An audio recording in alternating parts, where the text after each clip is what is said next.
Happy Monday morning. And so I'm going to continue on the theme from last week about stirring the pot. But I want to talk about how we stir the pot because there's different ways, right? There's stirring the pot where you create a lot of turmoil and a lot of frustration and a lot of angst and all of that. But there's also stirring the pot in a way that has compassion, empathy, and support. And so it's how we approach this. So things like our dialogue skills and all the things that we're learning about emotional intelligence and all that, pay attention when you're in those sessions with trainers and facilitators and coaches and such, because this is where this stuff applies, right? This is where it works.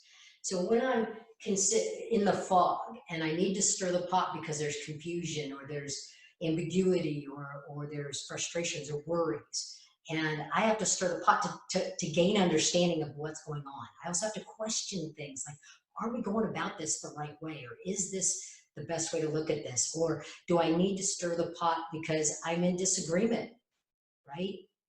And that's okay. And the key is doing it in a way that comes from the heart, right?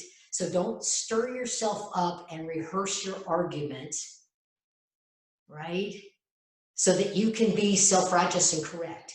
It's the how do we come into partnership together and solve a problem? How do we collaborate, right? And collaboration requires clarity. And my favorite line, one of my most favorite lines from Brene Brown, and I know I talk about her a lot, but it's because she's fantastic, right? Is clear is kind, unclear is unkind, right?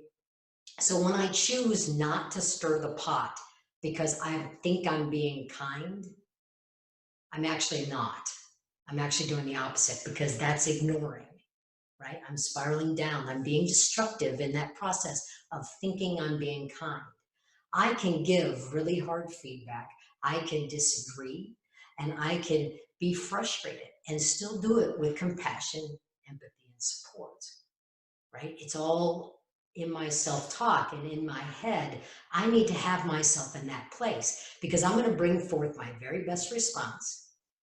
And when I stir the pot, we're going to have great outcomes, not scary outcomes, not uncomfortable outcomes, right? It's just going to be a little uncomfortable in the process, but you work through it together, side by side. No battles, side by side, right? So that's my point for today. So this week, as you look at experiences throughout the week, because these happen every day, right? Stir the pot. Just remember, you want to do it with compassion, empathy, and support. And if that's in your mindset, you're going to have a good stirred pot and have great outcomes. Have a fantastic week. Good to talk to you.